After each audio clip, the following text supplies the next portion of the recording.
Close your eyes for a moment. Imagine standing at the edge of a vast golden desert, feeling a soft wind that has been blowing across the sand for 5,000 years. Right in front of you, there is a river, green, steady, and full of life. Welcome. Tonight, we are taking a slow journey down that river.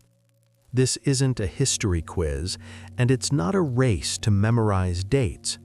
It's a collection of 100 calm, true facts about ancient Egypt, from the first stone laid in the sand to the last days of Cleopatra. My goal is to tell you the story of how this civilization actually worked, in a way that helps you unwind, disconnect, and maybe drift off to sleep. So, maybe subscribe and tell me where you're watching from and what time it is. I always check the comments, and it's fascinating seeing New York on a coffee break and London winding down for the night. All at once, all of us wondering about the same mysteries. If you want a clean, no-nonsense way to understand ancient Egypt, start with this. Most of the country is basically unlivable desert, and then there's the Nile, this long, skinny strip where life actually works. And the wild part is how sharp the border can feel. You can be standing on farmland with green crops at your feet, take a short walk, and you're suddenly in dry sand and rock. That contrast isn't just scenery, it's the reason Egypt could become a stable civilization in the first place, and it's also why Egyptians talked so much about order, balance, and keeping things from falling apart. The Nile did two huge favors for the people living along it. First, it brought water through a place that otherwise doesn't give you any. Second, and this is the key, it made farming predictable enough that you could plan your year, store surplus, pay taxes in grain, support specialists, and build big public projects without everyone constantly scrambling just to survive. When we say the Nile was their lifeline, that can sound like a tired documentary line, but it's literally true.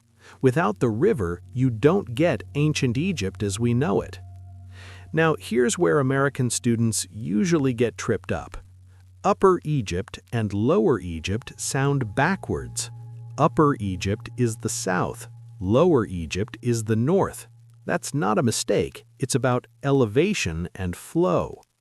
The Nile runs downhill from south to north toward the Mediterranean, so upstream is south, Upper Egypt. Downstream is north, Lower Egypt.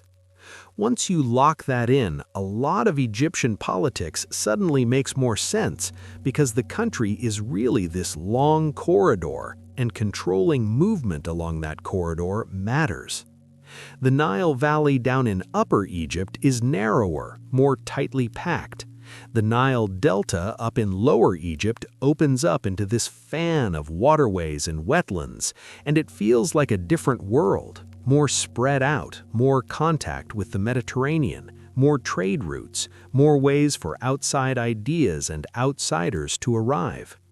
Those two zones aren't enemies by default, but they're different enough that uniting them is a real political achievement, not just a symbolic one. And Egyptians loved symbols, so they didn't just unite the land, they made it visible. You see it in royal titles, in crowns, in art that constantly reminds you, this king rules the two lands. The geography basically forced them into thinking in pairs, valley and delta, black land and red land, order and chaos, inside and outside. Speaking of black land and red land, this is one of those details that's simple and surprisingly important. The black land was the fertile soil along the river, dark with silt. The red land was the desert, the surrounding dry zone. The black land is where you plant, build, and raise kids. The red land is where you go for stone, metals, and sometimes danger. Also where you bury the dead, because the dry ground preserves bodies better, and because the desert sits at the edge of the living world. Even their cemetery geography is tied to this environmental logic. Now, let's talk about the river's rhythm, because it shaped everything from farming to religion to the calendar. For much of Egyptian history, the Nile's annual flooding wasn't a disaster the way we think of floods now. It was the system working. Water rose, spread across the floodplain, and then receded, leaving behind moisture and nutrient-rich silt. That meant farmers could plant after the flood and expect decent yields if the flood was just right. Too low, and you're looking at hunger. Too high, and you get damage and chaos. So yes, the Nile was a blessing, but it came with anxiety built in, the fear that the pattern might fail. Over time, Egyptians developed tools and infrastructure to manage water. Canals, basin irrigation, dikes in certain areas. And they tracked time in ways that were both practical and, frankly, kind of clever.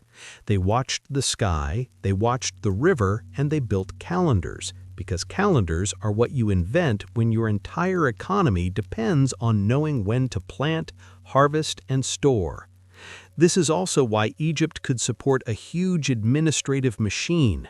When you have grain surpluses, you can feed people who aren't farmers, builders, soldiers, priests, scribes, artists, ship crews. And when you can feed them, you can organize them. That's how you get monumental architecture without needing to reach for sci-fi explanations. It's not magic, it's logistics, management, and a state that can collect resources. And the Nile wasn't only about agriculture. It was the highway. If you're thinking like an American looking at a map, you might imagine roads first. Egypt's main road was the river. Boats move heavy loads far more efficiently than people hauling stone overland. So if you want to move granite from Aswan, or limestone from quarries, or grain tax from one district to another, the Nile is your solution. And the wind pattern helps too. The current flows north, but prevailing winds can push sails south. That means you can travel both directions in a way that's unusually convenient. This is one reason Egypt could stay unified over long distances. The river ties it together like a spine. Now, what did ordinary people actually eat and drink in this environment? Here's the everyday truth that shows up again and again. Bread and beer were not extras. They were staples. Beer, in particular, was more like a low-alcohol, nutritious drink than the modern image of a bar pint. Water, straight from the river, can be risky, and beer, made from grain, was a common, safer option and a form of calories. Bread came in many forms, and grains like emmer wheat and barley mattered a lot. Add vegetables, some fruit, fish from the river, and occasionally meat, depending on status and occasion, and you've got a diet that makes sense for a river-based farming society. It's also a reminder that this wasn't a civilization of pharaohs and pyramids only. Most people are farming, baking, brewing, building, hauling, raising families, dealing with injuries, arguing with neighbors, paying what the state demands, and hoping the flood is decent this year. Another environmental fact that's easy to overlook: Egypt's deserts weren't only barriers, they were also corridors to resources. The eastern desert leads toward the Red Sea and mining zones. The Sinai has minerals. The western desert has routes to oases. Desert travel is hard, but it's not impossible, and Egypt did it for trade, for mining expeditions, for military campaigns, and for prestige projects. The state would send organized groups out to quarry stone or extract metals, and those trips show you the reach of Egyptian administration. You can almost feel the paperwork behind it: rations, guards, schedules, return lists. And while we're here, one more thing. The environment helped preserve evidence. Egypt's dry climate is part of why we have papyri, textiles, wood objects, and burials that would have decayed into nothing in wetter climates. That preservation is a gift, but it's also a trap if we're not careful, because it can make Egypt feel more knowable than other ancient societies. We know a lot, yes, but we still don't know everything, and we have to remember that what survives is not a perfect sample of ancient life. Still, the big picture holds.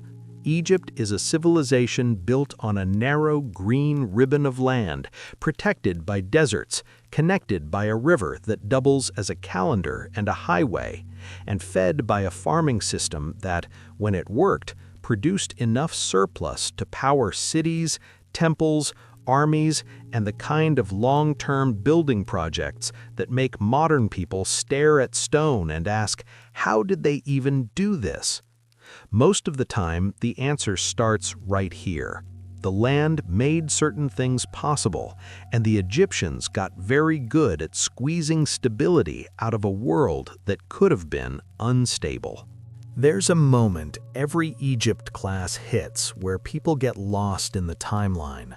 Too many dynasties, too many kings with similar names, and suddenly it all feels like a blur of sand, gold, and funerals. So instead of doing that, here's the way I want you to think about Egyptian time, not as a neat line, but as a civilization that keeps reinventing stability. Sometimes it succeeds for centuries, sometimes it breaks, patches itself up, and tries again. Historians usually organize ancient Egypt into big blocks. You'll hear the names over and over: the early dynastic period, the Old Kingdom, the Middle Kingdom, the New Kingdom, then a late period that leads into Greek rule under the Ptolemies, and finally Roman rule. Those labels aren't ancient Egyptian labels. They're modern shortcuts, useful, but not sacred. The early dynastic period is the getting the machine running phase. Egypt is being unified. The state is figuring out how to tax, how to move resources, how to tell people what the rules are, and how to make those rules feel legitimate. The Old Kingdom is where the state's confidence shows up in stone. This is the classic pyramid era, especially the Fourth Dynasty. The Middle Kingdom is, in a lot of ways, a comeback story. After a period of fragmentation, rulers re-centralize power, and Egypt becomes stable again, with a strong cultural confidence. The New Kingdom is the big, outward-facing imperial moment. Famous pharaohs, huge temples, military campaigns, major diplomacy, and more contact with neighbors. After that, you get centuries of shifting power, foreign dynasties, and internal competition until Greek rule begins after Alexander the Great's conquest. The Ptolemaic period is Egypt run by a Greek-speaking dynasty that keeps a lot of Egyptian traditions going. And then Rome takes over, and Egypt becomes basically a prized province that feeds an empire. Now, a small but important reality: the dates are not always exact. You'll see different timelines in different books, sometimes off by decades. That isn't because historians are careless, it's because ancient dating is pieced together from king lists, inscriptions, archaeology, astronomical references, and cross-checks with neighboring civilizations. Some reign lengths are solid, some are still argued. It's normal. Here's what is solid. Egyptians themselves were obsessed with the idea that the world should have a proper shape. They had a word for the ideal state of things: Ma'at. And Ma'at is one of those concepts that gets turned into vague spiritual poetry online. In real Egyptian life, it's closer to right order or proper balance. It includes justice, yes, but it also includes the idea that the sun should rise, the Nile should flood correctly, the king should do his job, officials shouldn't steal, and the universe shouldn't slide into chaos. The opposite of Ma'at is often described as isfet, disorder, wrongness, breakdown. So when Egyptians talk about maintaining Ma'at, they're not just doing philosophy, they're talking about holding society together. It's political and moral at the same time. That helps explain why Egyptian kingship looks the way it does. The pharaoh isn't only a ruler in a modern sense, he is presented as the person responsible for keeping Ma'at on track. That doesn't mean people literally thought he controlled the river like a faucet. It means the legitimacy of the state is tied to the idea that the king's rule makes the world stable and predictable. This is a society where a bad flood can mean hunger, and hunger can mean unrest, so stability isn't a luxury, it's survival. One thing I like to say about Egypt is that it had an unusually long memory. Not perfect continuity, there are breaks, crises, and political flips, but it keeps reaching backward, borrowing earlier styles, quoting older religious ideas, restoring monuments, repeating royal titles. Later kings loved connecting themselves to earlier Golden Age kings. You see that in art, you see it in architecture, you see it in language choices. It's like the past is always in the room with them, watching. And that long memory has consequences for us, because it can make Egypt feel timeless. It wasn't. The Egypt of 2600 BCE is not the same as the Egypt of 1200 BCE, and definitely not the same as the Egypt of Cleopatra. The religion evolves, the politics evolves, technology and trade evolve. Even the way people write and record things changes. Let me give you a simple example. Pyramids. People tend to think Egypt equals pyramids, but the big pyramid age is concentrated mostly in the Old Kingdom. In later periods, elite burials shift to other forms, rock-cut tombs in the Valley of the Kings during the New Kingdom, for example. That's not because Egyptians forgot how to build, it's because the politics and economy changed and the symbolism of power shifted. Another example is writing. Early on, you see monumental hieroglyphs on stone. Over time, you also see cursive scripts used for daily administration, letters, and contracts. The civilization stays literate in its own way, but the tools change. A third example is foreign interaction. In some eras, Egypt is relatively inward-focused. In others, it is deeply connected to the Eastern Mediterranean, Nubia, and the Near East through war, diplomacy, and trade. The New Kingdom especially is not an isolated pyramid country. It's a major player. So when you hear dynasty, think of it as a political family line, not as a clean cultural era. Dynasties can be strong or weak. They can rule from different cities. They can have internal rivals. They can get replaced by outsiders who adopt Egyptian customs. Egyptian civilization continues, but who holds power and how they justify it can shift a lot. And here's a fact that makes all of this feel less abstract. A big chunk of Egyptian history is basically a struggle over organization. How do you control grain? How do you manage irrigation? How do you move stone? How do you keep local governors from acting like independent kings? How do you stop a bad year from becoming a political collapse? The pharaoh's image is divine, but the state is built by administrators who count things. If you want one mental anchor before we move on, it's this.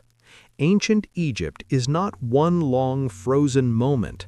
It's a civilization that keeps trying to make stability last, sometimes brilliantly, sometimes with cracks showing, but with an unusual commitment to the idea that the world should be held together, not allowed to drift. And that mindset, this habit of order, shows up everywhere we're going next, in government, in temples, in tombs, and in the way they wrote their own story onto stone. Here's something that doesn't get said enough. For most Egyptians, the pharaoh was not a person they met or even saw. The pharaoh was an idea you bumped into through taxes, labor demands, official paperwork, and public monuments. You felt the state in the grain you owed, in the canal that got repaired, in the local official who showed up with a checklist and a seal. So what was a pharaoh? In modern terms, it's a head of state and also the face of the state's religion with a heavy dose of propaganda. The king is presented as the link between humans and the gods, the one who maintains Ma'at, the one who protects Egypt from outside threats and internal disorder. But here's the part that matters day to day. The pharaoh's power depended on a functioning bureaucracy. Without scribes, overseers, storehouses, and a system for counting and moving resources, the pharaoh is just a guy with a fancy crown. A quick note on that crown thing, because it's not just fashion. The two lands idea we talked about shows up right on the king's head. There were different crowns associated with Upper and Lower Egypt, and there's the combined double crown that visually says, "I rule both." Again, Egyptians loved making political claims visible. They were good at messaging. Now, if you want the king's job description in plain language, it's something like, keep the gods happy, keep the borders secure, keep the economy moving, and make it look like all of that is happening effortlessly. That last part, looking effortless, was important because legitimacy is fragile. A king who looks weak invites challenges, and Egypt did have challenges: powerful regional elites, succession fights, economic shocks, and foreign rivals. Let's talk about how the state actually ran. For a lot of Egyptian history, taxes weren't paid in coins, they were paid in goods and labor. Grain is the big one. Grain is basically money when it's stored, measured, redistributed, and recorded. If you control grain, you can feed workers, pay officials, fund temples, and support the military. You can also punish people by withholding rations. That's not a metaphor, that's state power. This is where scribes come in.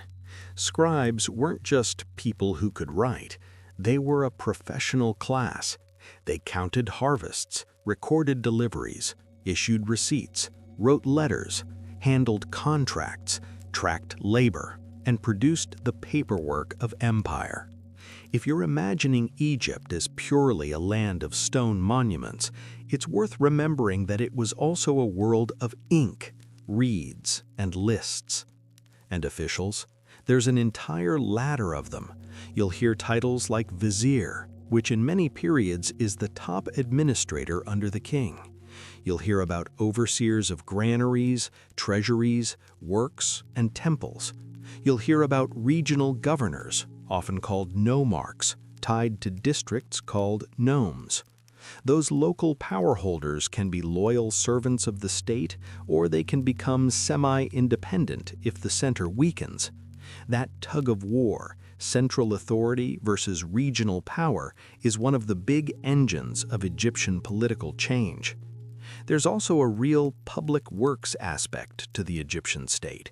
Canals, dikes, and irrigation maintenance aren't glamorous, but they matter. When the state is strong, you see coordinated projects, and you also see monuments. When the state is weak, those systems can fray, which affects farming, which affects stability. It's all connected. Now, the question everybody wants to ask is, how did they build huge things? And the honest answer starts here, too. The state could organize labor because it had a reason and a method. Labor in ancient Egypt wasn't one single system. You have paid workers, you have seasonal labor crews, you have corvée labor obligations, basically people required to do work for the state for a period. And you have skilled specialists who are clearly professionals: stonecutters, carpenters, metal workers, artists, architects, shipbuilders. You don't get the level of precision we see in major monuments without skill and training. It's also worth saying clearly, the old Hollywood idea that pyramids were built by massive armies of enslaved people in chains is not how modern archaeology describes it. There were enslaved people in the ancient world, and Egypt is not some moral exception. But the pyramid workforce, as we understand it, looks more like organized labor teams supported by the state, with housing, rations, and a structure that resembles a huge construction project. The evidence from workers' settlements near Giza points in that direction. The more you look at the logistics, food supply, medical care, work organization, the more it looks like a system, not a chaotic mass of suffering bodies. And to be clear, organized doesn't mean pleasant, it means planned. Okay, so power is bureaucracy and labor, but power is also story. Pharaohs use monuments to tell the story of their legitimacy. A temple wall can be a religious text and a political advertisement at the same time. A statue can be a religious object and a public reminder of who is in charge. Inscriptions can describe battles in a way that feels like a press release. And yes, those inscriptions can be exaggerated. Ancient kings had no problem claiming victory loudly, even when the result was complicated. The king also projects power through ritual. You'll see scenes of the pharaoh offering to gods, smiting enemies, presenting mot to a deity, running ritual races, celebrating jubilees. These aren't random, they're rehearsed messages. The king is strong, the king is pious, the king is necessary. And then there's succession, which is always the awkward part. Egyptian ideology likes a clean handoff. One rightful king replaces the last, harmony continues, order is preserved. Reality is messier. Sometimes a king dies young, sometimes there are rival claimants, sometimes a powerful queen or regent steps into the gap. Sometimes a dynasty ends and another begins because the political coalition holding the state together changes. These transitions can be smooth, but they can also be chaotic. And when they're chaotic, it shows up in the record. Erased names, altered monuments, rushed burials, and later kings trying to rewrite what happened. This is a good place to mention one of the most misunderstood parts of Egyptian kingship, the divine aspect. People online love to argue about whether Egyptians really believed the pharaoh was a god. The truth is that Egyptian religion is layered. The king is associated with gods in specific ways. Alive, he can be linked with Horus, dead with Osiris, and he's son of a god in royal ideology. But everyday religion is also full of local gods, household practices, and personal piety. You don't need to imagine every farmer thinking the king is literally a walking cosmic being every moment of the day. What matters is that the state's legitimacy is tied to the king's sacred role, and that role is performed publicly through ritual and monument. One more practical detail before we move on. Egypt is a place where temples become major landowners. Over time, temple institutions can hold enormous wealth, staff, and political influence. That can support the state, but it can also compete with royal authority. So when you see kings making huge donations to temples, you're seeing piety, yes, but you're also seeing politics and economics. So if we strip it down, pharaohs ruled through a mix of ideology and administration. They needed to look like the center of the universe, but they also needed grain to be counted, labor to be scheduled, shipments to be delivered, and officials to stay loyal. The magic of Egypt isn't that it was mysterious. The magic is that it made a complex state feel natural, like it was the way the world was supposed to be. And that brings us to the monuments everybody thinks about first, because once you understand the state as an organizing machine, the pyramids stop being an impossible riddle and become something else, a massive, expensive, very human choice. Let's be honest about why pyramids get all the attention. They're oversized, they're old, they look like they should not still be standing. And because they're so famous, they've become a magnet for bad ideas. People see a huge structure and assume the only explanation is something supernatural or secret. The boring truth is better. Pyramids are what happen when a strong state decides to spend an enormous amount of labor, stone, and food on one project for one person, and it has the organization to pull it off. But pyramids didn't drop out of the sky. They have a prehistory. Early royal burials in Egypt were mastabas, flat-topped, rectangular tombs. If you've ever seen photos of Saqqara, that's where you start to feel the transition. Then comes the big leap, the step pyramid of Djoser in the 3rd dynasty. It's not the first pyramid in the sense of a perfect triangle. It's stacked mastaba forms rising in steps. And what matters about it isn't only the shape, it's the concept. The king's tomb becomes a monumental complex with courtyards, walls, and symbolic buildings. The state is announcing, this ruler matters on a cosmic level, and we have the capacity to prove it in stone. By the time you get to the 4th dynasty, the Old Kingdom is in its we can do anything phase. This is where you see the best-known pyramids, Sneferu's building projects, and then the Giza pyramids associated with Khufu, Khafre, and Menkaure. Giza is not a random pile of triangles. It's a planned landscape with pyramids, causeways, valley temples, mortuary temples, subsidiary pyramids, cemeteries for elites, and evidence for worker communities near Giza. And there are inscriptions that suggest team organization with names that sound like crew slogans. These are not the details you'd expect if the project was purely a prison camp. Again, that doesn't mean the work was easy or gentle. It means the system looks like a national construction effort in a world where the state can demand labor. And when did people have time to do this work? One important factor is the agricultural calendar. In flood season, when fields are waterlogged and normal farming slows down, the state can redirect labor.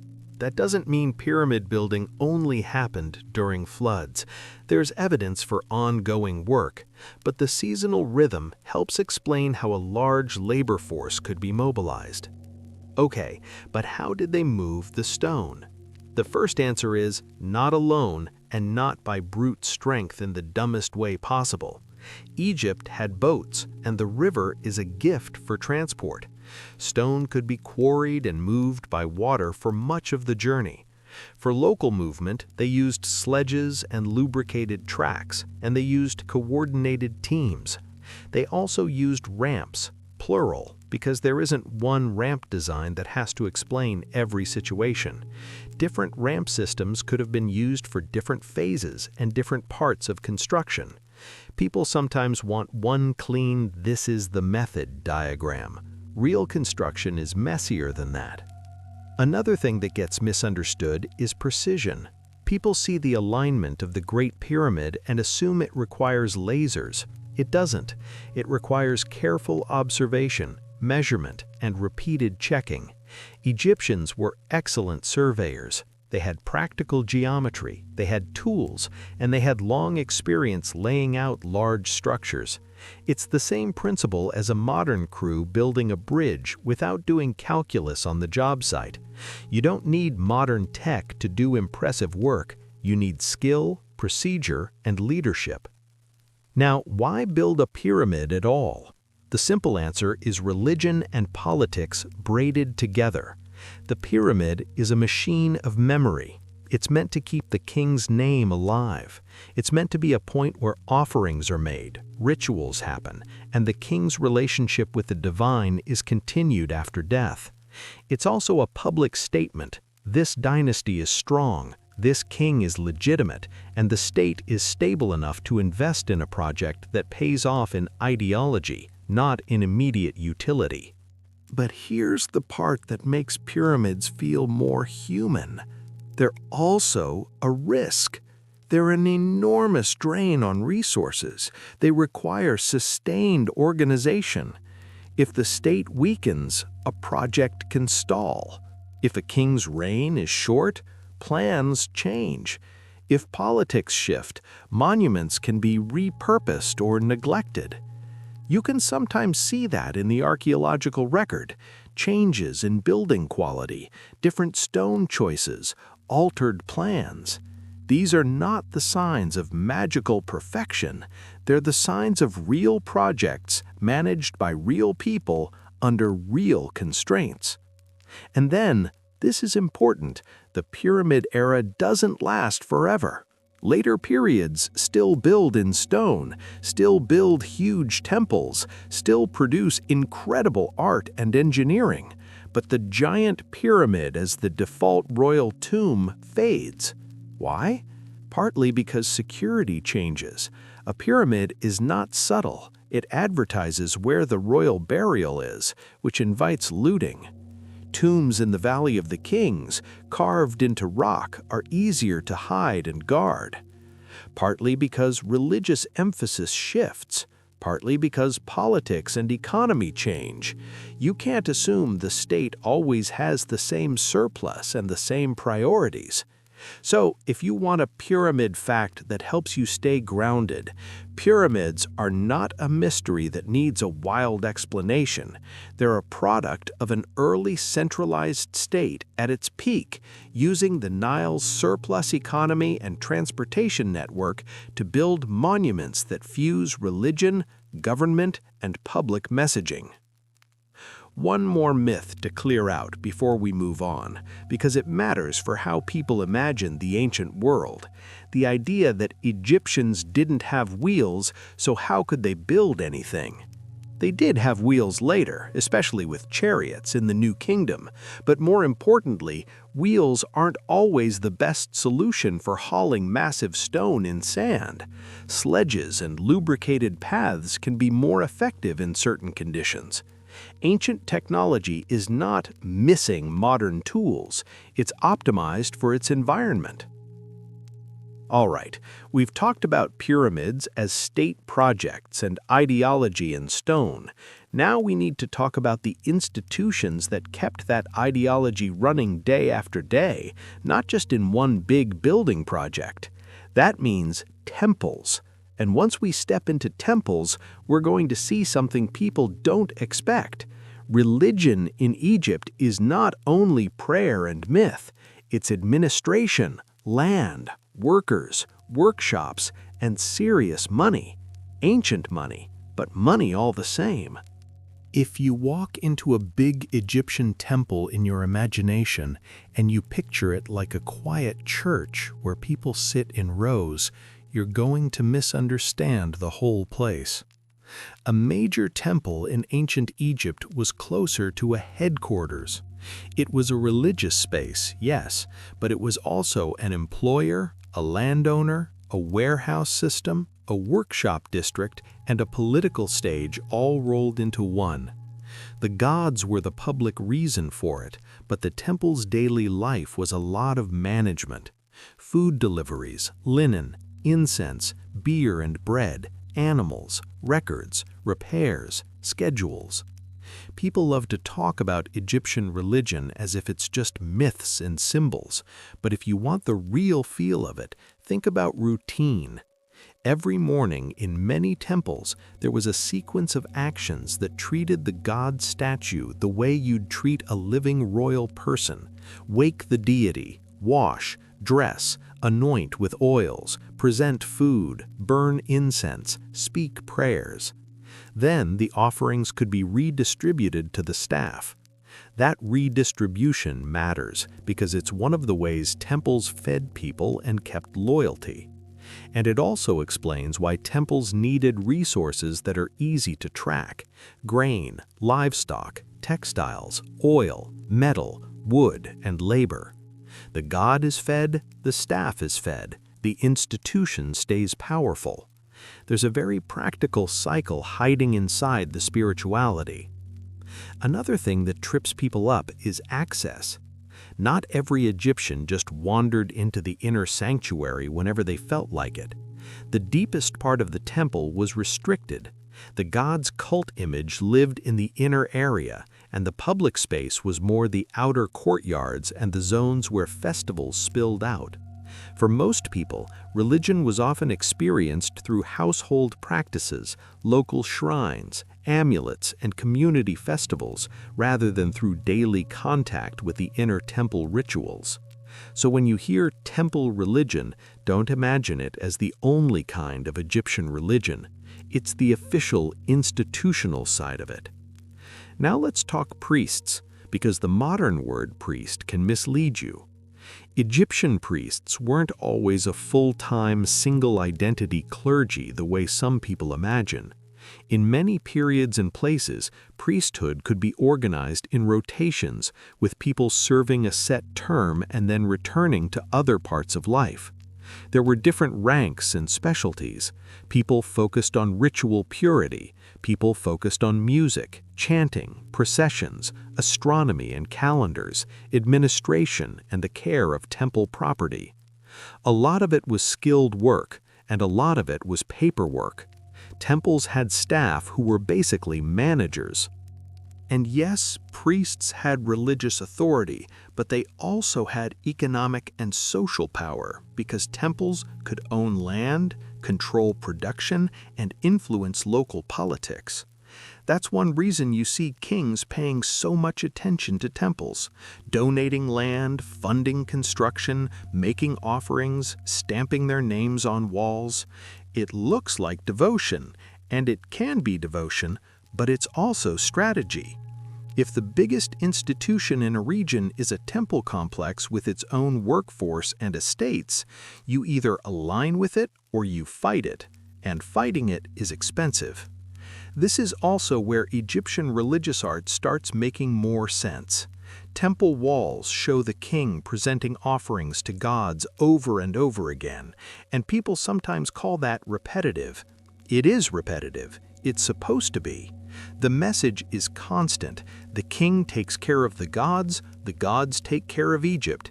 Egypt stays ordered. And the temple building itself is a message in stone. The tall gateway pylons at the entrance, the long axis leading inward, the transition from bright courtyard to darker inner spaces, the columns that resemble bundled plant forms, the sacred lake in many complexes used for ritual needs, the obelisks and massive statues out front in some sites. All of it is designed to feel like you're moving from the everyday world into a controlled, sacred zone. It's not subtle, and it's not meant to be. You're supposed to feel that the god's presence is real and that the institution is serious. Now here's a point I always like to make because it keeps people from flattening Egypt into one story. Egypt was never one single uniform religious system with the same emphasis everywhere. Different cities had favorite gods and local traditions. Memphis is tied closely to Ptah. Thebes becomes strongly associated with Amun. Heliopolis has deep connections to solar theology and ideas around Ra. Abydos is famously linked with Osiris, and that's not even the full list. Gods could be combined or syncretized too, meaning Egyptians could describe a deity using another deity's qualities, or fuse names like Amun-Ra. That doesn't mean they were confused, it means their theology was flexible enough to build connections without forcing everything into one rigid system. And that flexibility helped religion travel with politics. When Thebes rises in power, Amun's cult rises too. When a dynasty wants to legitimize itself, it often leans on whichever cult network is strong in that region. Festivals are where all of this becomes visible to regular people, and honestly, festivals are where Egyptian religion feels the most alive. These weren't quiet events. There were processions where a god's statue was carried in a shrine, sometimes on a boat-shaped bark, sometimes along a road lined with people. There were songs, offerings, crowds, and the kind of public excitement that tells you religion was not only fear of the afterlife, it was also community, spectacle, and celebration. The Opet Festival at Thebes is one of the famous examples people talk about because it involved major movement between temples and reinforced the king's relationship with Amun. But the larger point is this: festivals were a way to renew the bonds between the god, the king, the priesthood, and the public. If you're trying to understand how a civilization keeps itself coherent, big shared rituals matter. And yes, temples also functioned as centers of production. Some had workshops for textiles, metalwork, and other crafts. Some had huge storage facilities. Some managed herds. Some organized shipments and kept inventories. When you see lists of offerings or records of deliveries, that's not boring trivia, that's the economic bloodstream of the institution. It also helps explain why temples could become extremely wealthy in certain periods, especially when the central government was either supportive of them or weak enough that temple institutions held on to resources with less interference. Late in Egyptian history especially, temples can become major political players. Another angle people often miss is that temples were also places where knowledge lived. Not secret alien knowledge, just human expertise, calendars, medical texts, ritual manuals, archives, and scribal training. If you're a society that depends on timing agriculture, organizing labor, and maintaining tradition, record-keeping is power. So when you hear that a temple had libraries or archives, don't imagine it like a modern public library. Think of it as a controlled repository of texts used by specialists who keep the system working. Put all that together and you start to see why religion in Egypt is not just a set of beliefs floating in the air. It's institutions, it's land, it's schedules, it's food, it's legitimacy. And it's also deeply personal for people who wore amulets, prayed at home, asked local gods for help, worried about sickness, worried about their kids, worried about whether they'd be remembered when they died. Temples sit at the intersection of that personal world and the official state world.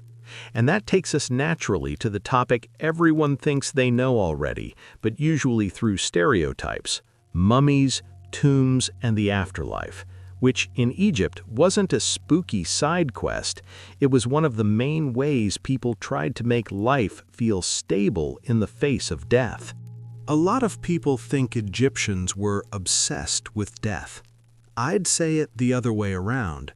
They were obsessed with not being erased. Death was the obvious problem, sure, but the deeper fear was disappearance. Your name not spoken, your face not remembered, your place in the world wiped clean like you never showed up. That's the emotional engine behind so much Egyptian tomb culture. A tomb isn't only a place to put a body, it's a strategy. It's a memory machine. It's a way to keep a person socially present after they're gone. Now, the mummy part. Let's make it real, not creepy and not cartoonish. Mummification in Egypt developed over time, and it wasn't one fixed recipe forever. The goal, broadly, was preservation, keeping the body intact enough to support the person's continued existence in the afterlife. The best-known form is what many people associate with the New Kingdom and later periods, where the process could involve drying the body with natron, treating the skin, wrapping it in linen and adding amulets and protective items. Natron matters here. It's a naturally occurring mixture of salts found in certain Egyptian environments, and it's extremely good at pulling moisture out of organic material. Dryness is preservation. In practical terms, it's the same principle behind why Egypt's climate can preserve textiles and papyri that would rot in wetter places. In mummification, natron helps prevent decomposition by removing the conditions that make it easy. The popular 70 days figure you hear for mummification shows up a lot in modern summaries, and it's not random. It lines up with what ancient sources suggest for a full process in some cases. But it's safer to think of it as a typical upper-end timeline for a well-resourced, formal treatment, rather than a universal rule for every person in every era. Wealth, period, local practice, and the choices of the family all matter. Because here's the next point people miss. Not everybody got the deluxe package. There were levels. A pharaoh's burial is one universe. A wealthy official is another. A craftsman, a soldier, a farm family. Different options, different costs, sometimes different expectations. Egypt had a strong ideal of what the afterlife could look like, but daily life still ran on money and status. People did what they could afford. And the body wasn't the only thing Egyptians were trying to protect. They had a whole set of ideas about what a person is. You'll often see modern explanations talk about the ka and the ba, and it's worth understanding the basic idea even if the details can get complicated. The ka is often described as a life force that needs sustenance. Offerings of food and drink matter here. The ba is connected to personality or mobility, often shown in art as a human-headed bird. There's also the idea of the akh, which is like a transformed, effective spirit state after death, achieved through proper ritual and right conditions. You don't need to memorize these terms like vocabulary for a quiz. What matters is the logic. The person continues, but only if the right supports are in place. Body preserved, name remembered, offerings provided, and ritual done correctly. This is why tombs are full of texts and images. They aren't decoration in the modern sense, they're tools.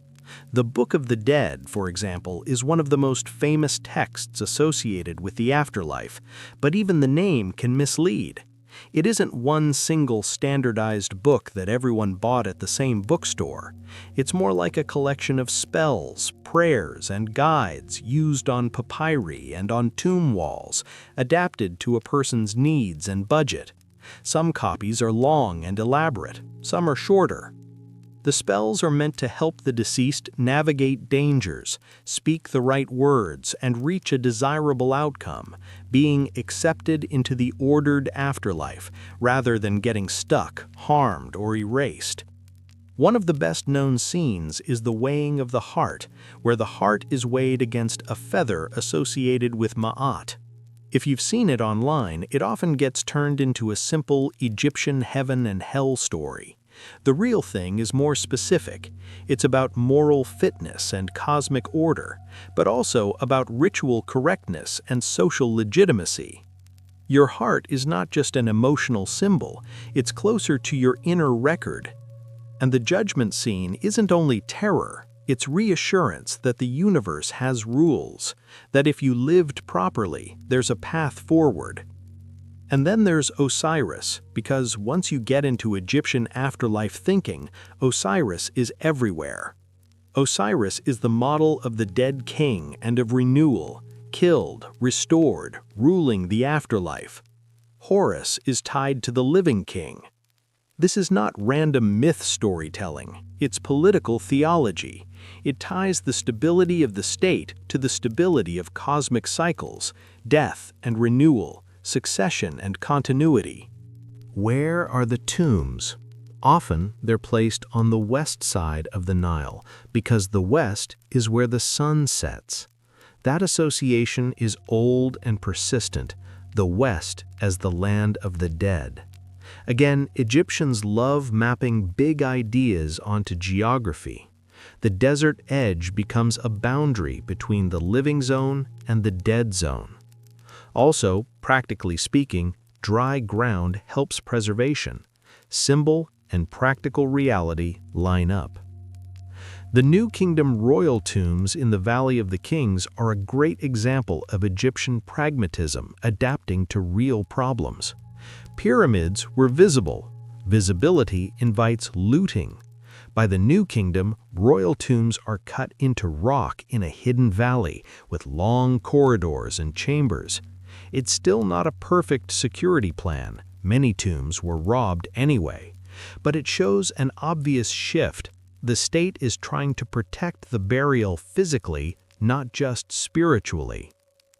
Now let's talk grave goods, because this is the part that people either romanticize or completely misread. Objects in tombs aren't simply stuff for the afterlife in a naive sense, like someone thought they'd literally need a chair and sandals the way we need them in a living room. It's more layered than that. Some items are symbolic provisions, some are status statements, some are ritual equipment. Some are meant to ensure comfort, yes, but comfort as part of a dignified continuation, not as a camping trip after death. This is why the tomb of Tutankhamun hit the world so hard when it was found in 1922. Not because Tutankhamun was the most important pharaoh, but because the burial goods were so rich and so well preserved that modern people could see the system in one place: beds, chariots, food offerings, storage jars, shrines, statues, jewelry, and that famous mask. It gave people a concentrated look at the material culture of royal death in the New Kingdom. But it also created a distorted impression, like every Egyptian burial was an explosion of gold. It wasn't. Most people are buried with much simpler goods: pottery, personal items, maybe a few amulets if they could afford them, sometimes a coffin depending on status. The common thread is the same. Don't let the person vanish. Keep the name, keep the identity. Which brings us to one of the most surprisingly important things in Egyptian culture: names. Names are not just labels. A name is part of a person's continued existence. That's why you see names carved everywhere. It's why erasing a name is such a serious act. It's an attack on the person's afterlife, not just on their reputation. You see this in politics, too. When later rulers try to wipe out a predecessor's memory, it's not only petty revenge, it's an attempt to control the story of legitimacy by controlling who exists in public memory. This happens in multiple periods, and some cases are famous precisely because the erasures are so deliberate. Now, I'm going to say something that sounds obvious, but it helps.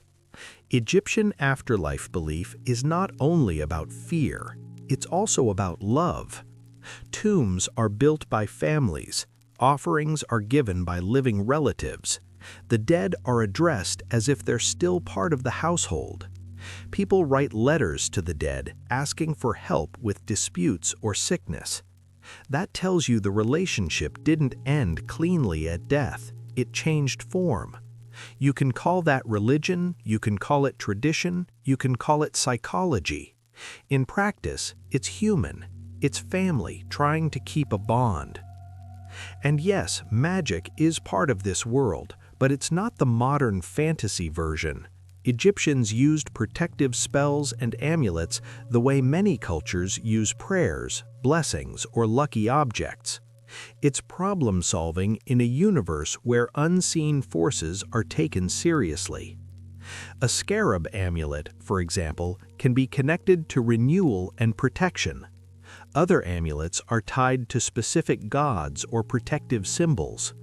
The point is control, having a tool that helps you feel less helpless. So if you're wondering why Egypt put so much effort into death, Don't imagine a society in love with tombs for their own sake.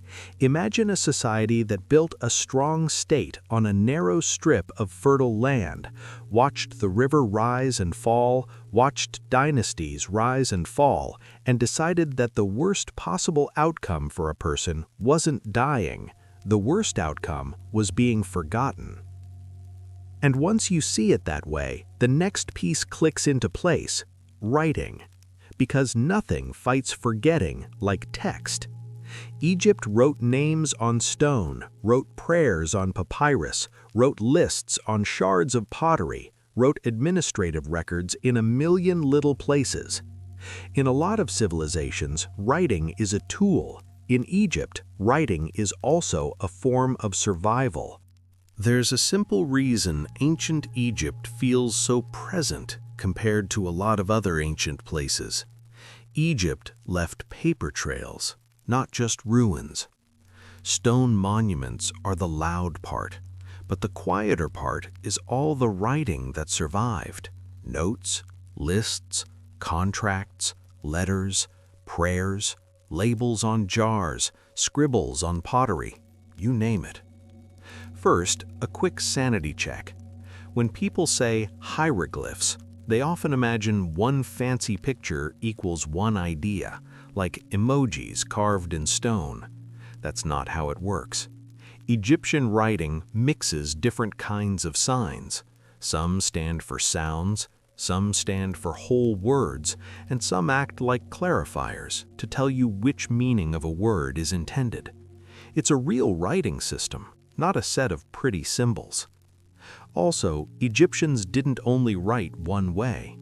The formal, carved style we call hieroglyphs is the high-visibility version, built for monuments and sacred spaces. For everyday work, administration, letters, accounting, they used faster scripts. One is usually called hieratic, a cursive form that scribes could write quickly with ink. Later, especially in the first millennium BCE, you get demotic, an even more streamlined script used for many day-to-day purposes. If hieroglyphs are the ceremonial handwriting, demotic is the busy office handwriting. And yes, that's a bit of a simplification, but it helps you picture the real situation. This is where scribes come back into the story. Being a scribe in Egypt wasn't just "I can read."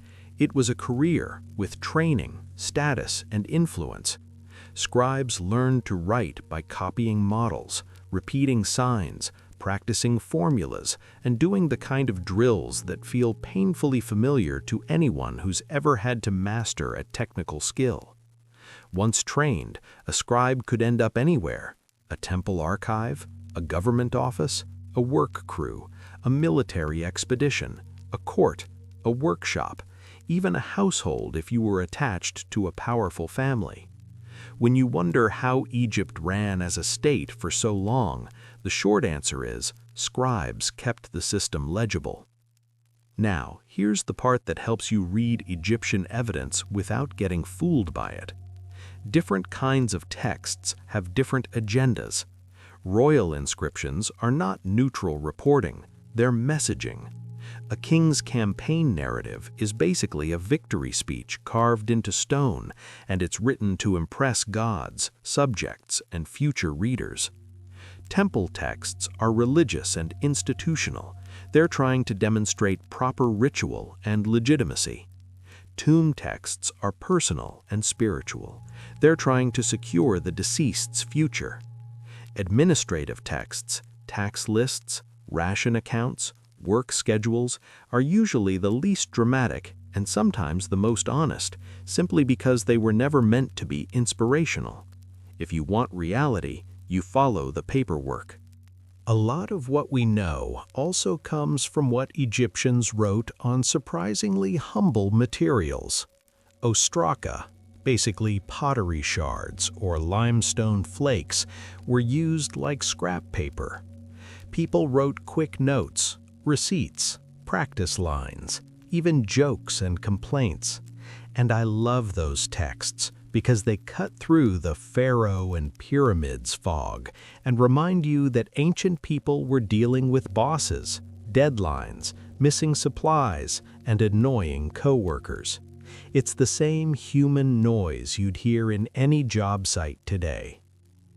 So, how did modern scholars learn to read Egyptian writing again after it was forgotten? The headline answer is the Rosetta Stone. It was discovered in 1799 during Napoleon's Egyptian campaign, and it contains the same text written in multiple scripts, including Greek. Because scholars could read Greek, the Greek portion became the key that helped unlock the Egyptian scripts. Jean-François Champollion is the name most associated with the breakthrough in the early 1820s, especially 1822, when he publicly presented major progress in decipherment. The short version is once you realize the system can represent sounds, not just ideas, the door opens. Then it becomes careful, painstaking work over decades, checking readings against more texts, building grammar, expanding vocabulary, and correcting errors like any other serious research field. One thing to keep straight, Egyptian language isn't one frozen thing either. Over thousands of years, the language changes, the scripts change, and later stages show up in different forms. By the time you get to Coptic, Egyptian written with a Greek-based alphabet used in late antiquity and Christian Egypt, you're seeing the language in a different outfit. Coptic ended up being very useful for scholarship because it preserves later Egyptian vocabulary and grammar in a script scholars could learn more easily, and it helped confirm certain readings. Now, archaeology and texts don't always agree neatly, and that's normal. A monument might claim a king built something alone, while the archaeology shows multiple phases and later additions. A battle text might claim a clean victory, while foreign records or the political outcome looks more like a draw. Sometimes texts are silent about something important because silence is strategic. That's why Egyptology is always a blend. You match inscriptions with material evidence. You compare Egyptian sources with neighboring sources.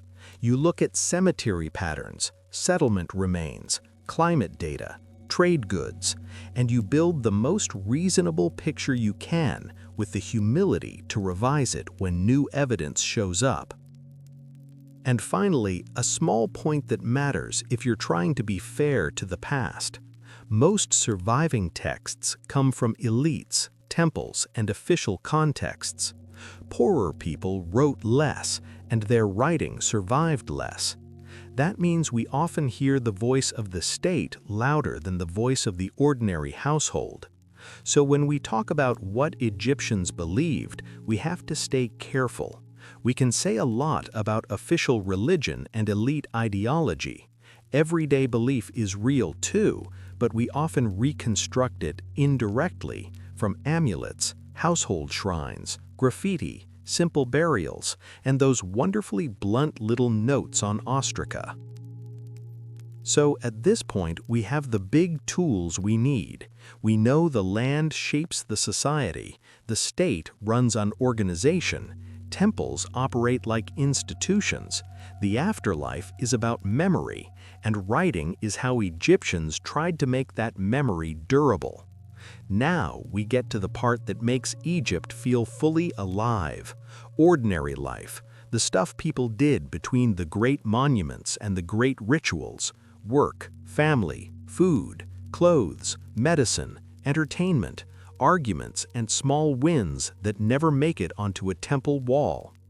If you want to be fair to ancient Egypt, you have to spend time with the people who didn't build pyramids and didn't run temples. The majority are living in small towns and villages along the Nile, working fields, tending animals, making bread, repairing tools, raising children, and trying to keep life steady when the river and the state both have opinions about your schedule. Let's start with housing, because it's one of those topics that quietly changes the way you imagine the past.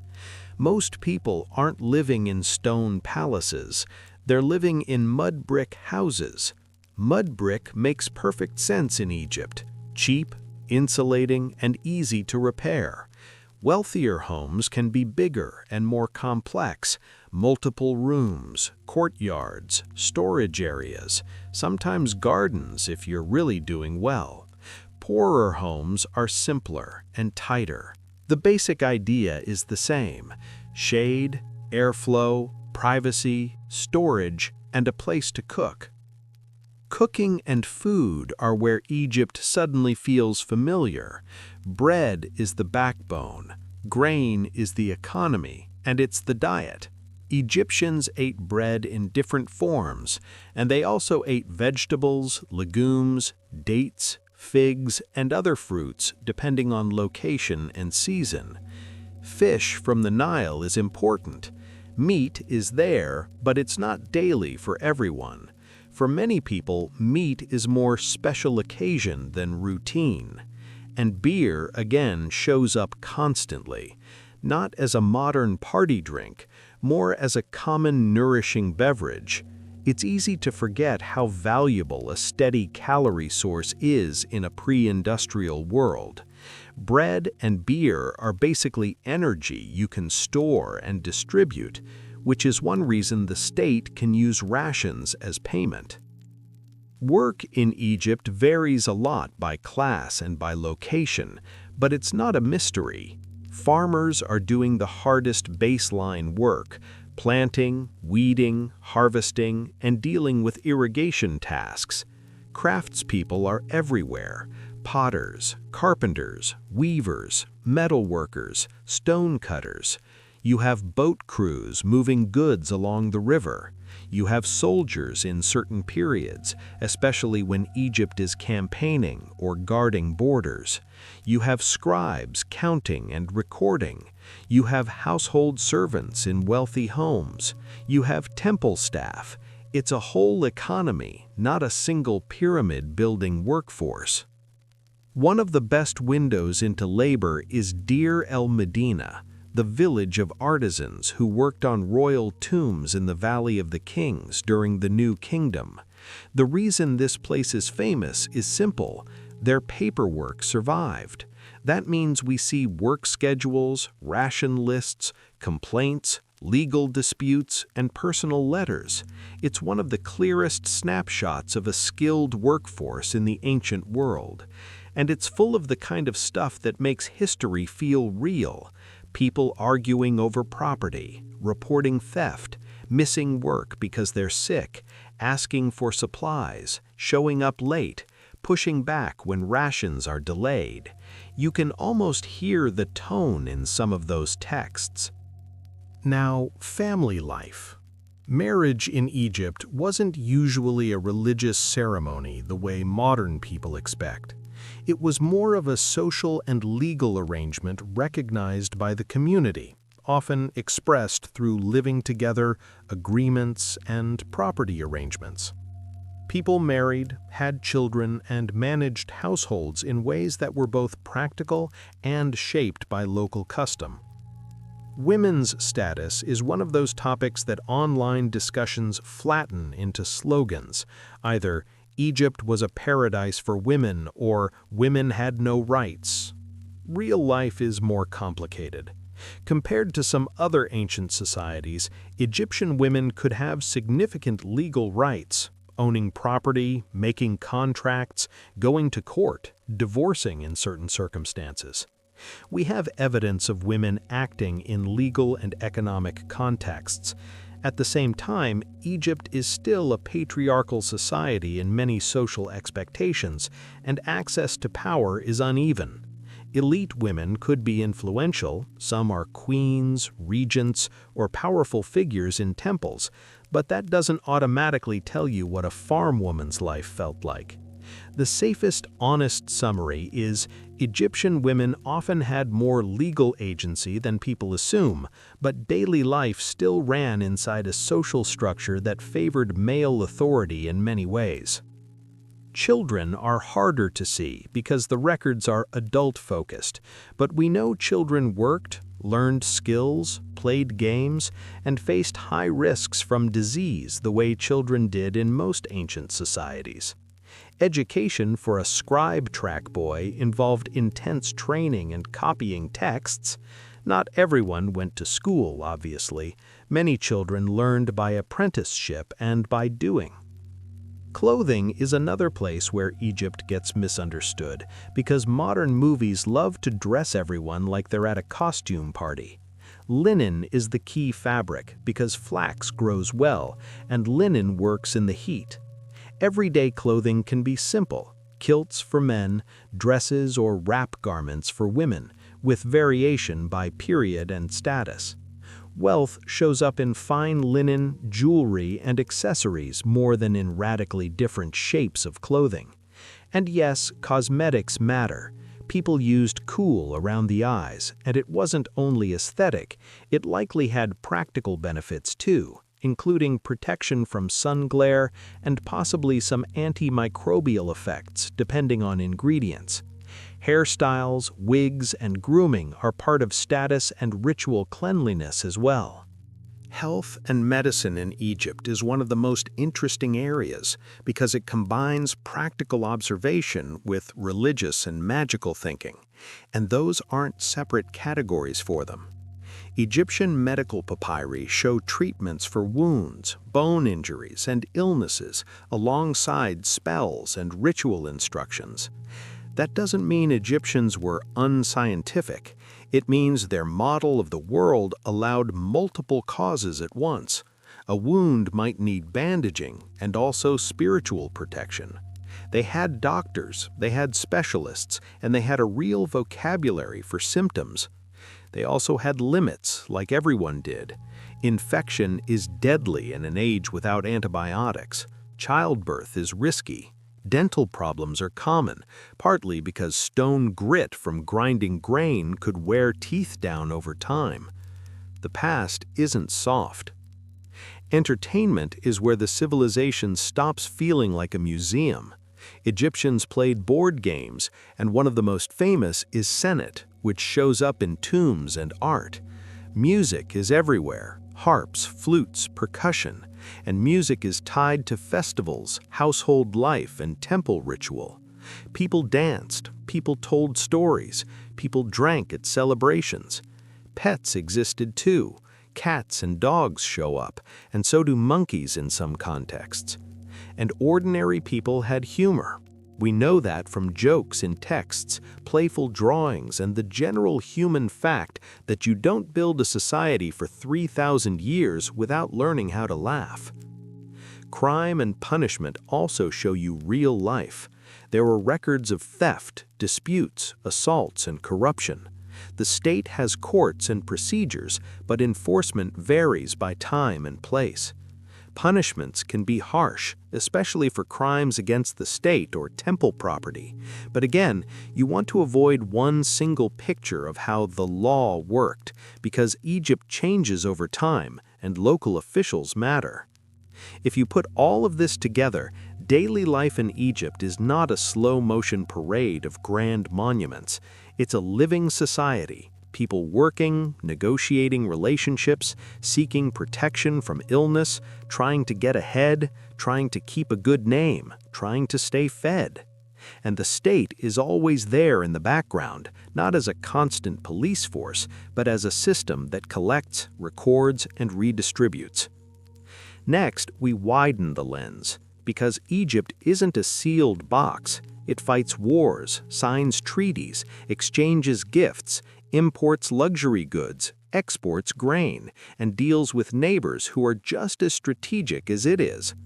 Once we talk about Egypt and its region, a lot of famous events and famous rulers make more sense.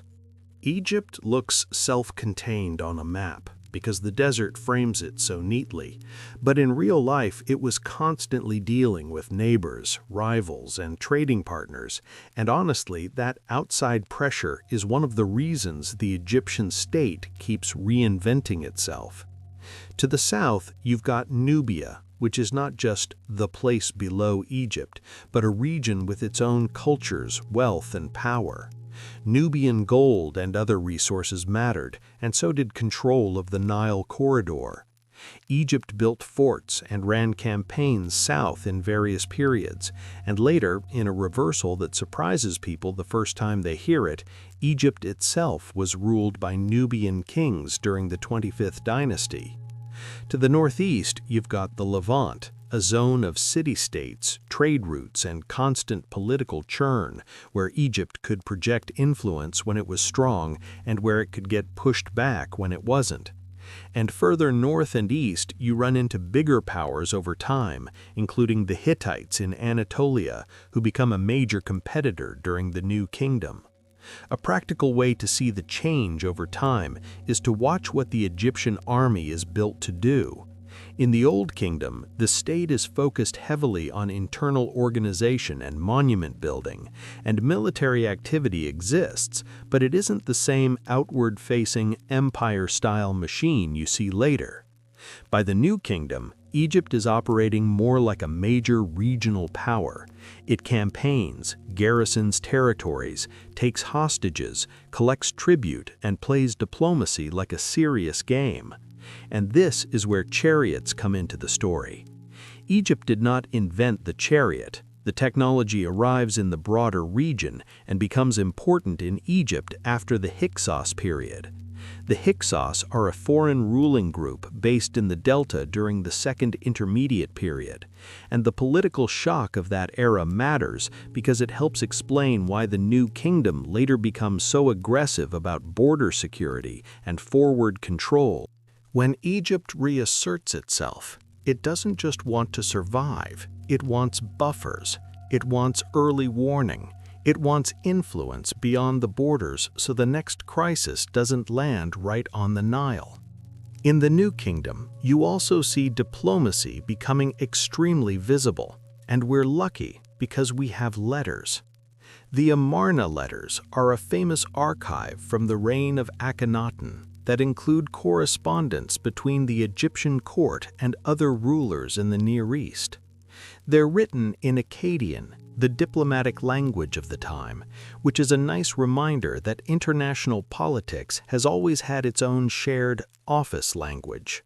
These letters show gift exchanges, marriage negotiations, complaints, flattery, and the kind of polite pressure that feels weirdly modern. Rulers asking for gold, promising loyalty, warning about local trouble, trying to get Egypt to intervene. It's not just war, it's constant management of relationships. Trade is the other half of the story, and it's not only luxury, although luxury trade is the part that shows up in dramatic finds. Egypt wanted timber, especially quality wood like cedar, because Egypt doesn't have forests like the Levant does. It wanted copper and other metals. It wanted lapis lazuli, which comes from far away, and when you see it in Egyptian contexts, it's basically a neon sign saying long-distance networks exist. Egypt exported things too, including grain and crafted goods, and it also moved prestige items through gift diplomacy. Gold, fine textiles, jewelry, finished products that carry status.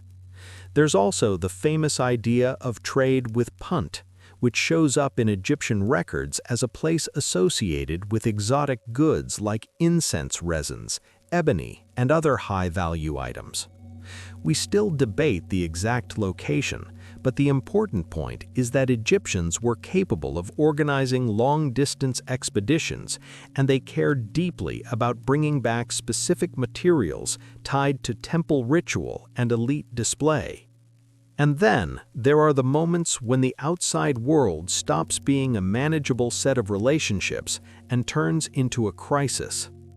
Late in the New Kingdom, Egypt faces pressures from multiple directions, including groups often referred to as the Sea Peoples in modern summaries. The details are complex and not always clear, but the overall picture is that the Eastern Mediterranean world is in upheaval, and Egypt is part of that storm, not a spectator. One reason I like emphasizing this is it cuts against the "Egypt was always stable, always eternal" myth. Egypt is durable, yes, but it gets hit, it adapts, it sometimes loses ground, it sometimes recovers. Even famous events like the Battle of Kadesh under Ramesses II fit this pattern. Kadesh is often presented as a glorious victory because Egyptian inscriptions say so in a very confident voice.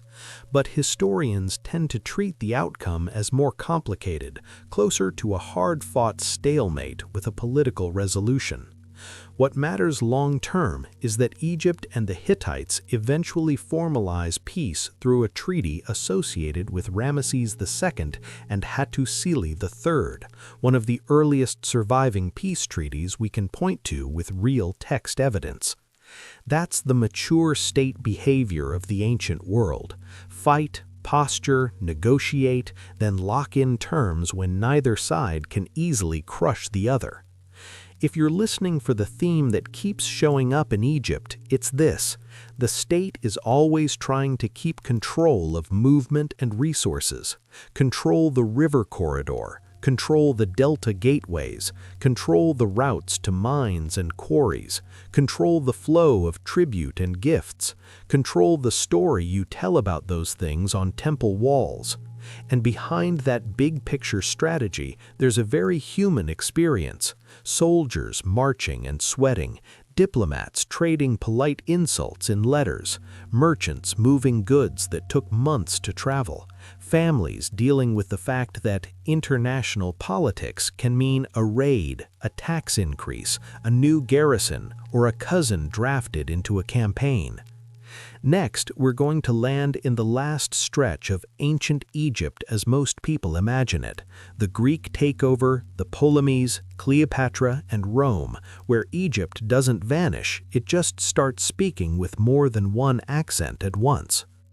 When people say ancient Egypt, they usually picture pyramids and mummies, maybe a golden mask, maybe a pharaoh with eyeliner.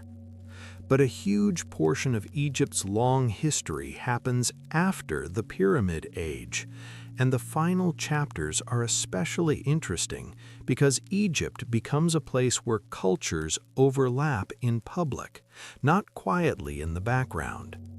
The turning point is Alexander the Great. He conquers Egypt in 332 BCE, and after his death, one of his generals, Ptolemy, ends up ruling Egypt.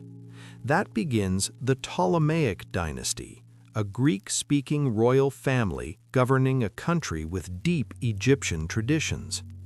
This is where you have to keep two things true at the same time. One, the rulers are culturally Greek and connected to the wider Hellenistic world. Two, they present themselves as pharaohs in Egyptian terms, support Egyptian temples, and use Egyptian religious legitimacy because that's how you rule Egypt effectively. You can see the two-track identity in the way the country works. Alexandria, the new capital founded by Alexander, becomes a Mediterranean city. Greek language, Greek institutions, an intellectual hub, a port. It's famous for scholarship and the library tradition, though a lot of what people think they know about the library is later storytelling layered on top of partial evidence. Meanwhile, much of the Egyptian countryside and many temple communities continue in very Egyptian ways. Temples keep building, priests keep recording, ritual life continues. So if you imagine the Greek period as Egypt gets replaced, you miss the reality. It's more like Egypt becomes bilingual and politically complicated. This is also where Cleopatra enters the story, and I'm going to say her name the way history needs it said. Cleopatra the Seventh. Not Cleopatra the Third, not Cleopatra the last pharaoh in some vague numbering sense. Cleopatra the Seventh is the last active ruler of the Ptolemaic dynasty, and she's one of the most mythologized women in history. Modern culture loves to turn her into either a pure romantic figure or a cartoon seductress. The real Cleopatra is more interesting. She's a political operator in a brutal environment. Cleopatra inherits a kingdom under pressure from Rome. By her time, Rome is the big power in the Mediterranean, and Egypt's wealth, especially its grain, makes it strategically important. Cleopatra's job is survival. Keep her dynasty in control and keep Egypt from becoming just another Roman asset. That means alliances, money, propaganda, and careful public image. She's also notable because sources suggest she learned Egyptian and presented herself in Egyptian religious terms more actively than many earlier Ptolemies, who often stayed culturally Greek in daily court life. That matters because it connects her to temple institutions and local legitimacy. Again, Egypt is a place where religious legitimacy isn't optional, it's part of the operating system. Cleopatra's story becomes inseparable from Roman Civil War politics, Julius Caesar, then later Mark Antony, and the struggle against Octavian, who becomes Augustus. The famous endpoint is 30 BCE, when Octavian defeats Antony and Cleopatra, and Egypt becomes a Roman province. Cleopatra's death is one of those historical moments that has been wrapped in so much dramatic retelling that it's hard to separate fact from later art. The basic outcome is clear. Her rule ends, the Ptolemaic dynasty ends, and Rome takes direct control. But here's what's important for our purposes. Egyptian life does not stop in 30 BCE. Temples continue operating for centuries under Roman rule. Egyptian religious traditions persist and adapt. Egyptian art continues in altered forms. The language continues, shifting through later stages and eventually into Coptic.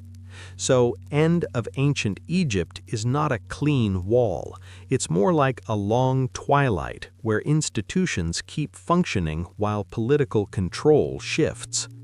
Roman Egypt is also different in a very practical way.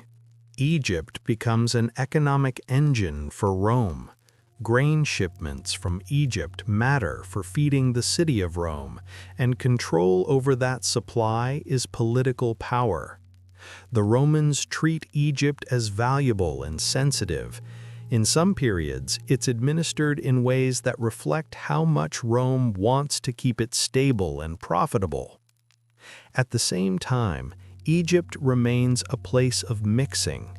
Greek culture is still present, Egyptian traditions are still present, Jewish communities are present, especially in Alexandria. Later, Christianity spreads and grows, and that shifts religious life profoundly over time. The old temple system doesn't vanish instantly, but it's operating in a changing environment. So if you're trying to hold the whole story in your head, the last centuries are not a fallen Egypt story. They're a changing Egypt story.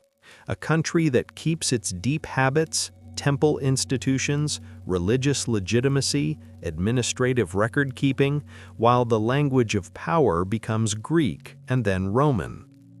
And this is a good moment to quietly point out something that helps you listen to ancient history without getting tricked by modern stereotypes. A civilization can remain itself while being ruled by outsiders. Who controls the throne is one thing. How people live, worship, speak, marry, work, and bury their dead is another. In Egypt, those layers move at different speeds. So we have laid the groundwork. We've traced the contours of this civilization, the land, the timeline, the structure of the state, and its long, changing history. Now that the foundation is set, let's move into the specifics. Now we come to the heart of the lecture. 100 facts about ancient Egypt, grouped by theme. And now, let's begin. Ancient Egypt is basically a long, narrow country built along the Nile, and most people lived close to the river because the land turns into desert fast. Upper Egypt is the south, and Lower Egypt is the north because the Nile flows downhill toward the Mediterranean. Egyptians often contrasted fertile floodplain and desert as the black land for farming and the red land for desert, quarries, and many cemeteries. The Nile wasn't just water, it was the main transportation system, and boats moved heavy loads more efficiently than hauling them over land. The river current carries you north while prevailing winds can help sail you south, so travel works both ways. Egypt's farming year followed the river's flood rhythm, and floods that were too low or too high could mean hunger, damage, and political stress. Basin irrigation mattered in many areas, with water held behind dikes and released as levels changed. Grain wasn't only food, it acted like a unit of value because it could be measured, stored, taxed, and redistributed. Bread and beer were everyday staples, and beer was often low alcohol and closer to a nourishing grain drink than a modern bar drink. Linen mattered because flax grows well, and linen works in heat, so it shows up in work clothes, elite clothing, and temple textiles. Deserts were barriers but also routes to resources like quarry stone, mining zones, and paths to oases. Egypt's dry climate is a big reason so much survived: papyri, textiles, wood objects, and burials that would rot in wetter places. Historians use big period labels like Old Kingdom, Middle Kingdom, and New Kingdom as modern shorthand. The Old Kingdom is the classic pyramid era, especially the 4th dynasty, when royal pyramid building peaks. The New Kingdom is Egypt's major international power period, with huge temples, active diplomacy, and big campaigns. Egypt's history isn't one smooth line. It includes fragmentation and reunification that reshaped politics, art, and burial practices. A dynasty is a ruling family line, but transitions aren't always neat, and later rulers sometimes rewrite the story. Ma'at is a core idea meaning proper order, balance, and rightness in society and the cosmos, not just truth in a narrow modern sense. When Egyptians talk about maintaining Ma'at, they mean stability, justice, good governance, proper ritual, and not sliding into chaos. Politics and religion are tightly linked, with kings framed as necessary to cosmic stability, not only to law. The Egyptian language and writing practices changed over thousands of years, so ancient Egyptian covers a long, evolving span. Later history includes Greek rule under the Ptolemies and then Roman rule, and many Egyptian traditions continue through those political changes. Pharaoh is a convenient modern label, but the king's power depended on administration, scribes, storehouses, officials, and resource control. The king is constantly associated with ruling the two lands, Upper and Lower Egypt, and that dual identity shows up in titles and art. Taxes were often collected in goods and labor rather than coin, and controlling grain storage and distribution was a major source of power.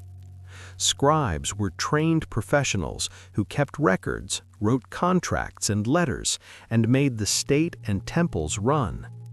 Egypt was divided into districts, often called nomes, and local governors could be loyal administrators or, when the center weakened, semi-independent power holders. Large projects required organization more than mystery: food supply, scheduling, tool-making, transport, and skilled labor. The old Hollywood picture of pyramids built only by chained slaves is too simple, and evidence points to organized labor forces, including skilled workers supported by rations and logistics. Royal image was managed through monuments, rituals, and inscriptions, and temple walls often functioned like political messaging as much as religious text. Royal inscriptions can exaggerate victories, so historians compare claims with archaeology and outside sources when possible. Temples were major economic institutions with land, staff, storage, and strong local influence, not only places of worship.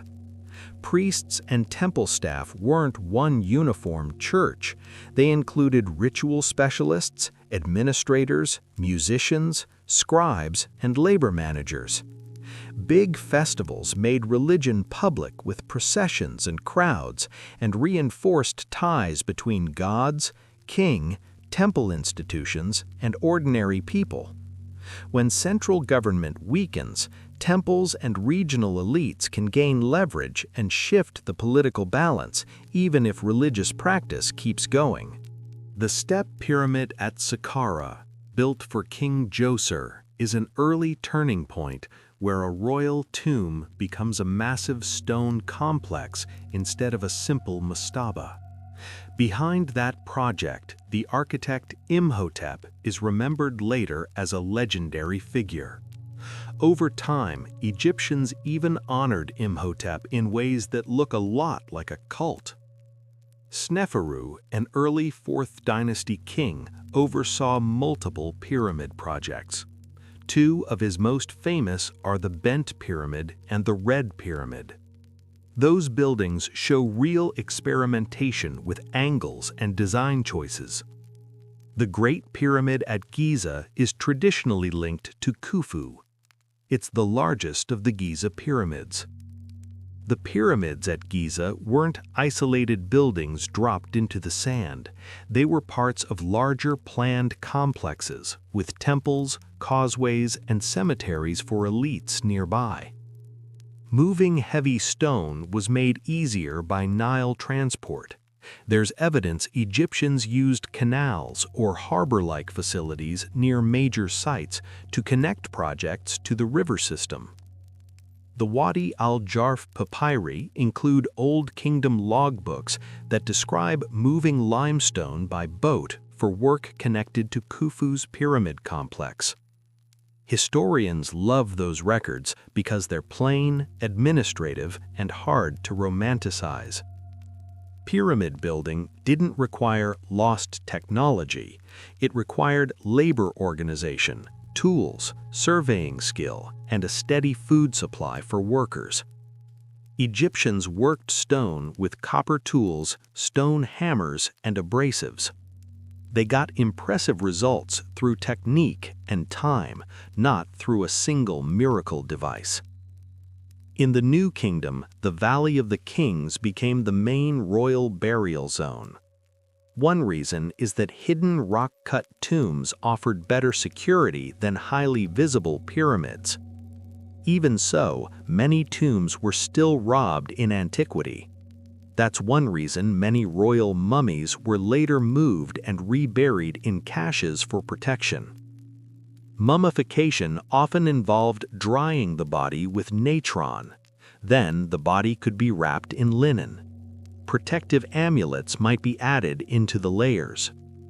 Methods and quality varied a lot depending on the period and on wealth. Canopic jars are associated with preserving certain internal organs. Their lids often feature protective figures tied to the sons of Horus. In Egyptian belief, the heart is treated as a crucial moral and identity center.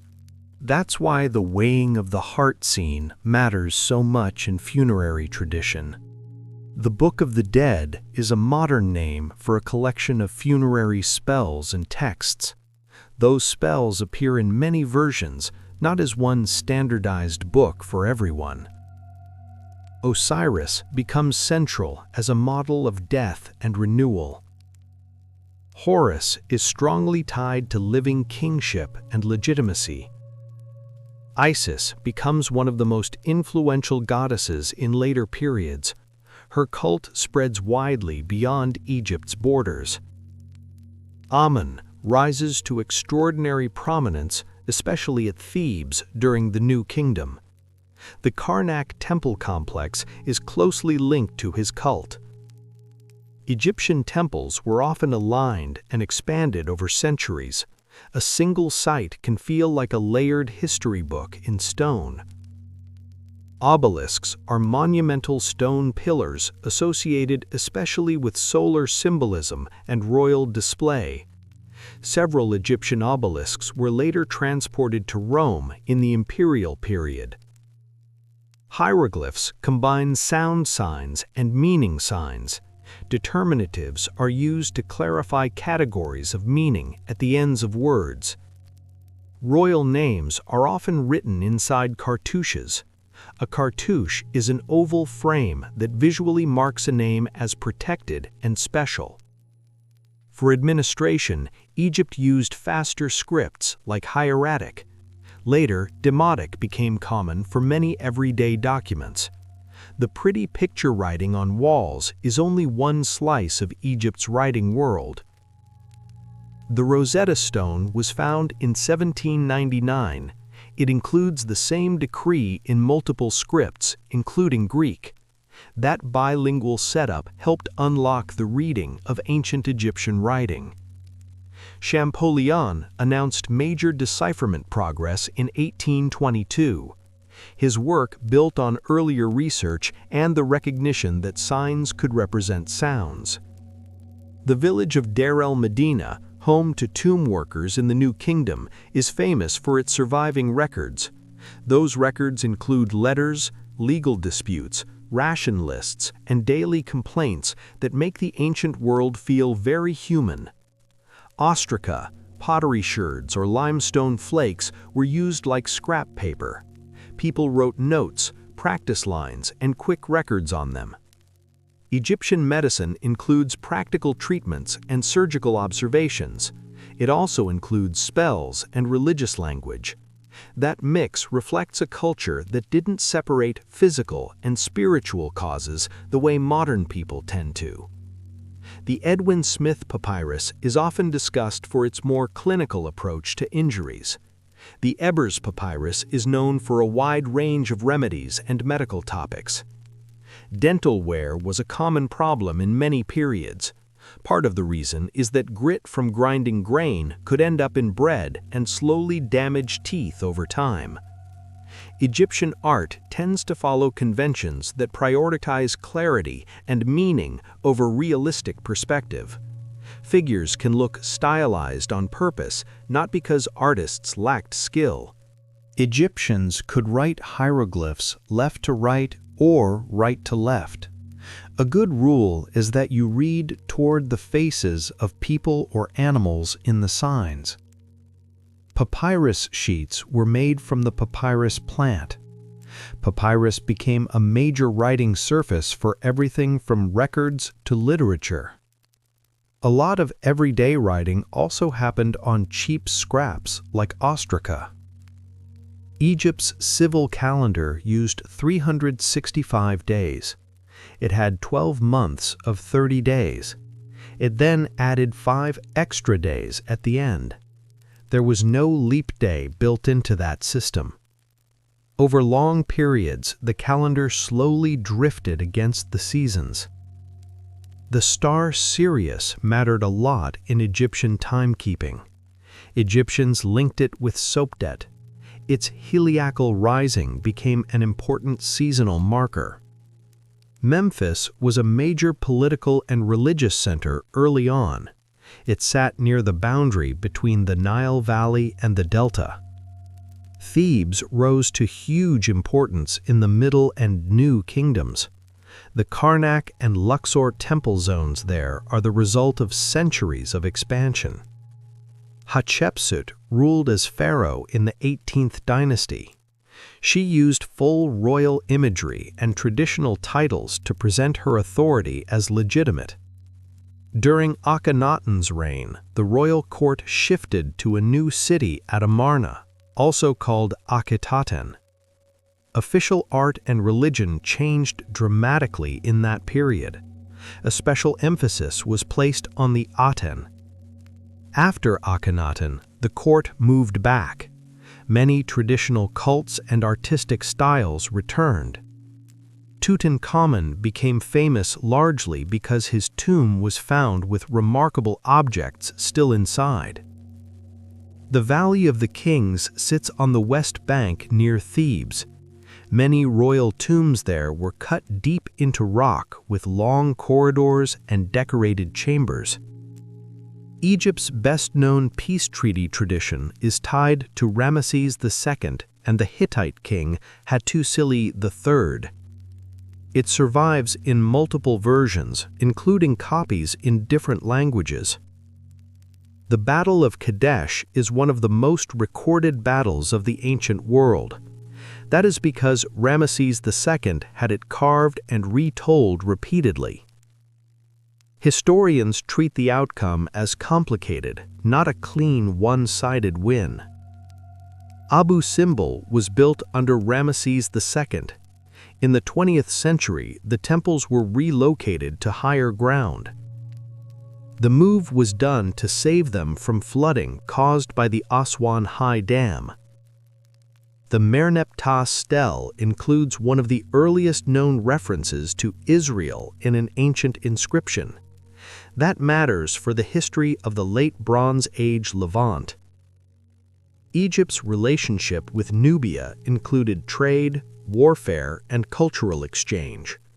Nubian kings later ruled Egypt as the 25th dynasty. Egypt was conquered by the Persian Empire in the late period. It happened more than once, not just a single episode. That is one reason the final centuries before Alexander can feel politically unstable.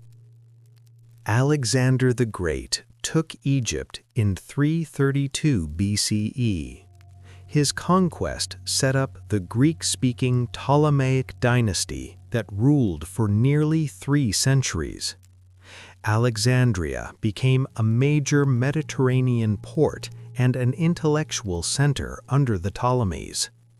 At the same time, Egyptian temples and priesthoods continued to operate across the country. Cleopatra VII was the last active Ptolemaic ruler. Her political story is tied directly to the Roman civil wars and the rise of Augustus. After 30 BCE, Egypt became a Roman province. It was prized especially for grain and revenue. Roman administration treated Egypt as strategically sensitive. Egyptian religion did not vanish under the Greeks or the Romans. Temple building and ritual continued for centuries. This remained true even as language and political power shifted. Animal cults became especially visible in later periods. Large-scale animal mummification is linked to specific gods and pilgrimage economies. Cats, ibises, crocodiles, bulls, and other animals could be sacred in specific contexts. Harming a revered animal could bring severe consequences. Sometimes it even sparked mob violence. Egypt's kings and elites often used scarab imagery tied to renewal and protection. Scarab seals were also practical tools for marking identity and property. Egyptian jewelry and craftwork show high skill in goldwork and stone inlay. Nubian gold resources were a major factor in Egypt's wealth in some periods. Long-distance trade brought in things Egypt lacked, like high-quality timber from the Levant. It also brought prestige materials like incense resins that mattered for temples. The land of Punt is described in Egyptian sources as a destination for valued goods like incense. Its exact location is still debated. It likely involved the Red Sea region. In Egyptian art, pharaohs are often shown smiting enemies in a classic pose. That pose signals royal power and protection. The scene is often symbolic rather than a literal snapshot. Ordinary Egyptians played board games like Senet. Game boards appear in tombs and domestic contexts as real leisure items and sometimes as symbols. Cosmetics like kohl were widely used by both men and women. They mixed appearance with practical concerns like sun glare and eye irritation. Egyptian society produced a huge range of burial quality. It runs from simple pit burials to elaborate coffins and decorated tombs. This is why cemeteries are so valuable for understanding class and local identity. For all the monuments and kings, most Egyptian history was carried by routine. Farm work mattered, record-keeping mattered, household life mattered, temple schedules mattered. The constant effort to keep order mattered in a world that could turn unpredictable fast. If you stayed with me all the way through those facts, you probably noticed something kind of refreshing about ancient Egypt once you stop treating it like a magic trick. It's not a civilization held together by mystery. It's held together by a few stubborn realities. A river that makes planning possible, a government that learns how to count and store and organize, temples that function like institutions, and a culture that takes memory seriously, so seriously it turns names, rituals, and writing into a kind of insurance policy against being forgotten. And I think that's the reason Egypt sticks with people. The monuments are impressive, sure, but underneath the stone, the story is recognizable. A parent hoping their kid makes it through sickness, a worker wanting fair rations, a scribe doing the math twice so nobody can accuse him of stealing, a king trying to look eternal while dealing with very uneternal problems, rivals, bad harvests, angry officials, foreign threats. Even the famous Egyptian obsession with the afterlife looks different once you sit with it. It's not a spooky hobby, it's a practical response to the most human fear there is, that your life will vanish without a trace. Egypt's answer was to build continuity through family, through ritual, through records, through stone. And then the last twist is the one people forget. Egypt doesn't just stop. It changes hands, it changes languages at the top, it absorbs and adapts.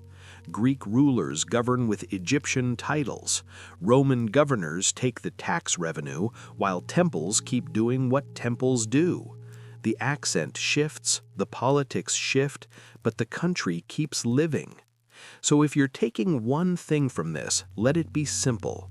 Ancient Egypt wasn't one frozen moment.